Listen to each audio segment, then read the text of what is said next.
Excellences, Mesdames et Messieurs, aucun développement durable ne peut s'enraciner sans stabilité.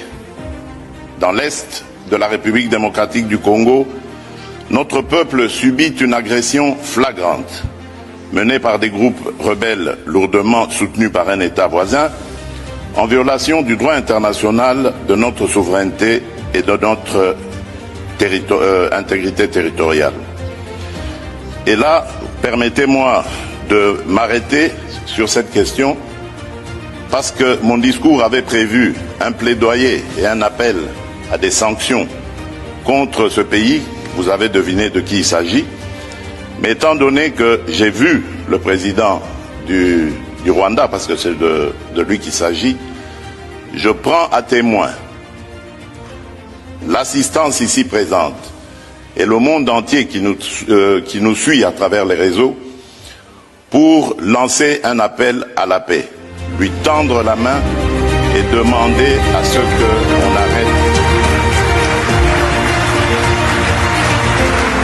qu'on arrête cette escalade. Monsieur le Président, vous le savez très bien, depuis que j'ai été élu en 2019, lors de mon premier mandat, je suis allé voir tous mes 9 voisins, plus particulièrement le Rwanda et l'Ouganda, pays avec lesquels nous avions des tensions, pour vous proposer de travailler ensemble, de rapprocher nos peuples, nos communautés, pour le développement et le bien-être de celles-ci. À aucun moment, je n'ai affiché une attitude belliqueuse, quelle qu'elle soit, à l'égard du Rwanda ou de l'Ouganda ou d'un autre de nos 9 voisins. Aujourd'hui, nous vivons cette situation et nous sommes les deux seuls capables d'arrêter cette escalade. Je le dis en prenant à témoin le président João Lourenço, notre président actuellement de l'Union africaine, dont je rends d'ailleurs l'hommage, un hommage particulier pour son implication dans cette crise, et qui, comme vous le savez, était à quelques encablures de la régler définitivement. Mais malheureusement, sans aucune raison, en tout cas je n'en ai jamais entendu jusqu'à ce jour, vous avez boycotté cette cérémonie alors que nous étions à 98% déjà de recouvrer une paix durable. Mais il n'est pas trop tard pour bien faire.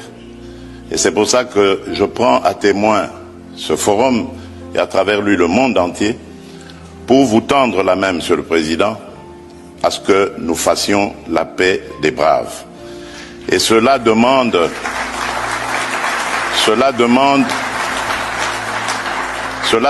que vous donniez l'ordre aux troupes du M23 qui sont soutenues par votre pays d'arrêter cette escalade qui a fait suffisamment de morts comme ça. Nous les comptons par millions depuis des années. L'histoire nous jugera. Il est temps d'arrêter et de nous tourner vers la paix et le développement. Je remercie le président Cyril Ramaphosa qui est venu à nos côtés, qui n'a pas hésité à envoyer ses troupes, dont d'ailleurs certains éléments sont tombés sur le champ d'honneur dans notre pays, au front, ce qui nous oblige à rester définitivement reconnaissants envers la République d'Afrique du Sud et des autres républiques sœurs de Tanzanie et de Malawi qui avaient aussi contribué à des troupes. Mais je crois que l'Afrique aujourd'hui a besoin de passer à autre chose, Monsieur le Président Paul Kagame, et nous en sommes capables. Prenons simplement le courage de nous regarder en face, de dire ce qui ne va pas et de prendre les décisions les bonnes pour nos populations. Et donc, le plaidoyer que j'avais prévu pour appeler à des sanctions, je préfère le suspendre pour le moment, en attendant évidemment d'avoir la réponse du président Kagame, parce que j'ai vu ici dans la salle également l'émissaire du président Donald Trump dont je salue l'implication dans la crise qui frappe mon pays, et à travers lui également nos amis et frères du Qatar avec son émir qui s'était aussi impliqué. Merci également à l'Union africaine, aujourd'hui représentée par le président Faure Gnassingbé, désigné par le président de l'Union, en exercice de l'Union africaine, le président Lorenzo, qui aussi est à nos côtés pour ça. Je crois que cet appel est la preuve que la République démocratique du Congo n'est pas belliqueuse.